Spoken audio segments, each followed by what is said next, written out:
E você sabe o que faz, os principais fatores que fazem com que a cabeça do bebê cresça tanto pós-nascimento? Nesse vídeo a gente vai falar disso para vocês e vai falar como a gente pode influenciar nesse crescimento para moldar o crânio do bebê.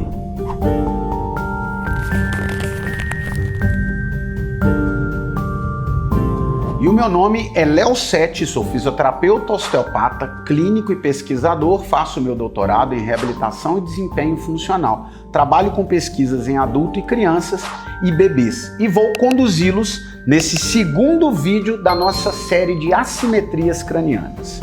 Lembrando que esse é o vídeo 2 da série. Se você não assistiu o primeiro, é fundamental que você assista na sequência, tá?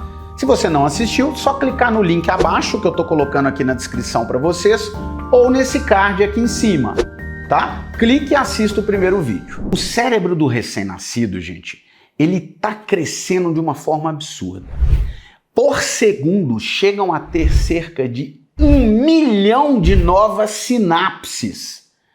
Porque ele está experienciando várias coisas, tanto em relação ao mundo externo, quanto em relação ao mundo interno. E com esse grande crescimento neuronal e das células gliais, ocorre também um crescimento de volume absurdo do cérebro. Se a gente for reparar num bebê, os primeiros meses de desenvolvimento, o que mais cresce é o tamanho da cabeça. E é assim desde a fase embrionária, justamente por causa dessa altíssima velocidade de crescimento do sistema nervoso. E o cérebro crescendo, ele vai empurrando, tensionando a dura mater, a meninge mais externa. A dura mater ela é dividida em duas meninges, tá? Uma que está ali colada, mais próxima do parênquima cerebral, tá? Colada ali na aracnoide, né? Que a gente tem pia mater, aracnoide e dura mater. Então eu tenho a dura mater, que é a meninge mais externa das três, que está ali colada, mais próxima do parênquima, colada na aracnoide. E entre ela, eu tenho uma outra dura mater, que está colada nos ossos do crânio, tá? Ela é fixada no periósteo dos ossos do crânio. Essa é chamada de dura mater óssea.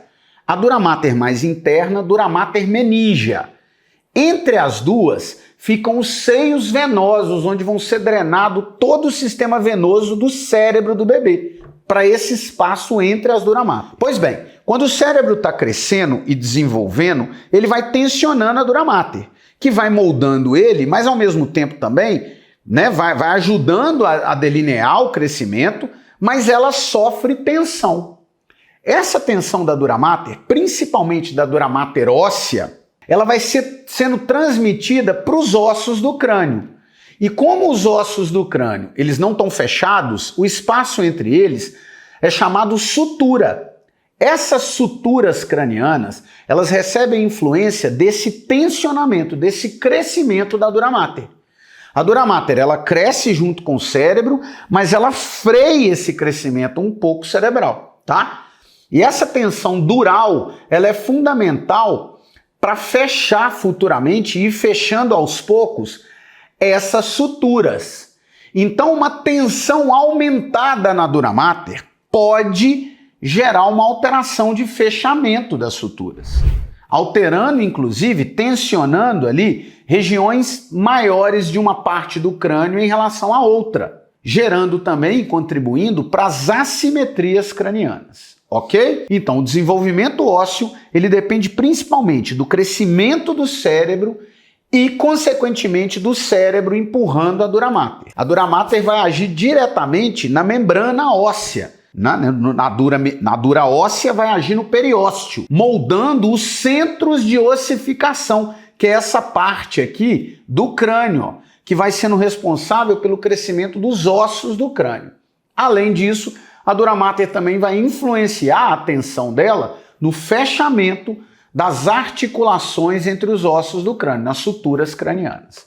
Então é fundamental a gente entender que o principal fator de crescimento é o crescimento cerebral, que vai expandir os ossos do crânio. Muito bem.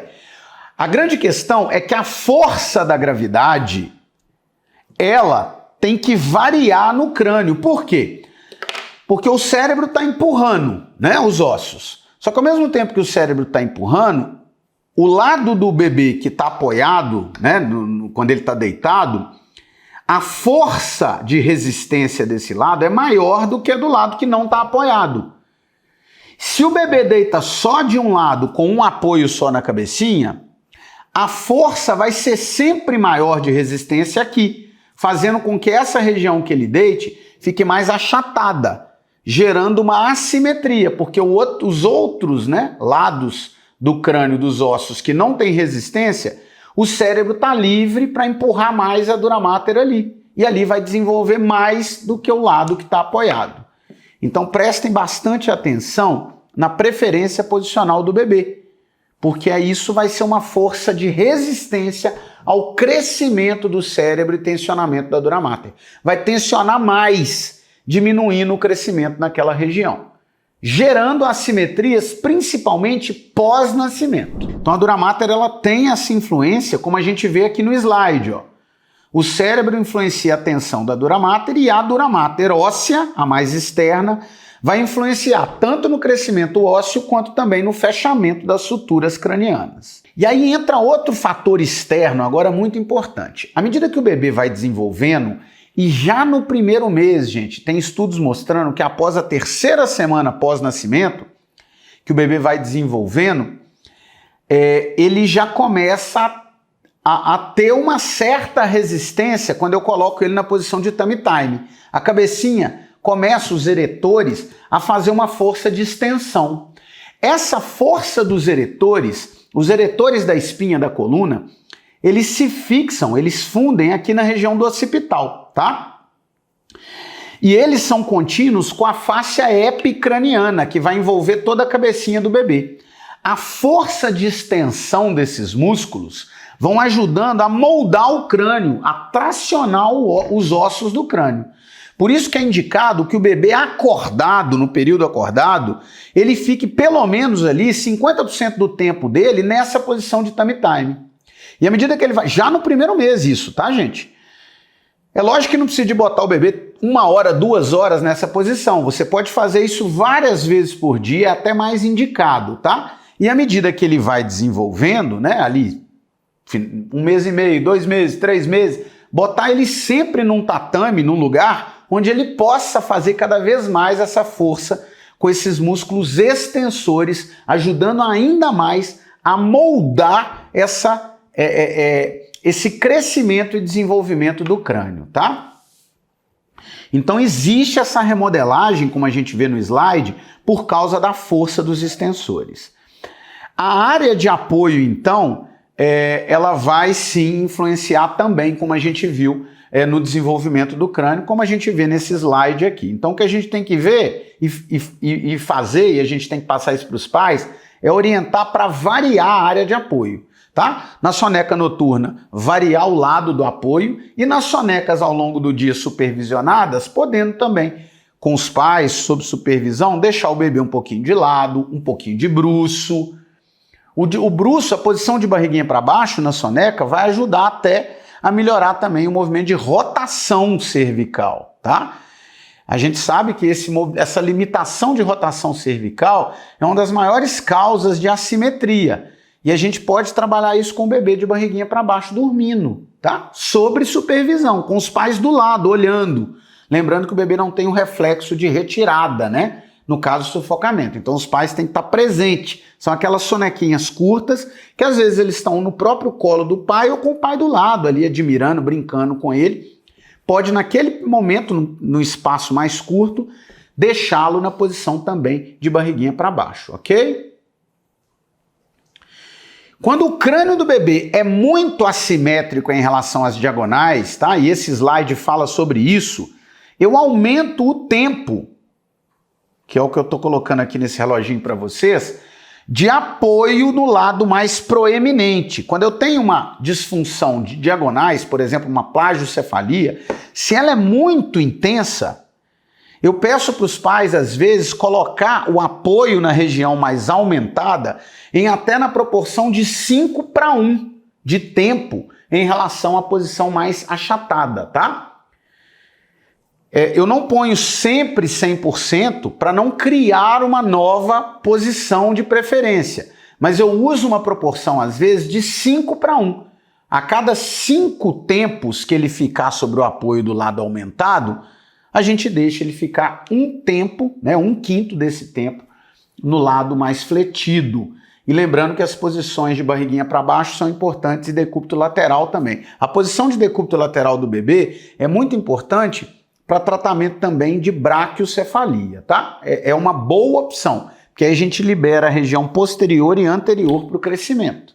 Pode ser usado com ele ali nos primeiros meses brincando, acordado, e também sonequinhas ali, onde o pai vai estar acompanhando, o pai, a mãe, o cuidador acompanhando o tempo todo ali com ele, tá? Então só voltando ao slide, ó, o que a gente quer é o apoio, então, a proporção aumentar o tempo sempre nesse apoio do lado que está aumentado aqui, como está nessa foto aqui que a gente está vendo. Como eu disse, aqui a sonequinha em decúbito lateral, aqui é muito usado principalmente para bráquio, né? Mas sobre supervisão, tá aqui o pai do lado, ó, sobre a supervisão, tá? E também de barriguinha para baixo, desde que o pai fique sobre, né, orientado pelo terapeuta, é claro, e o pai fique ali do lado observando ali o bebê naquelas sonecas mais curtas durante o dia. Também orientações ao mamar, né? A procurar deixar o lado mais achatado sem apoio do braço durante a amamentação.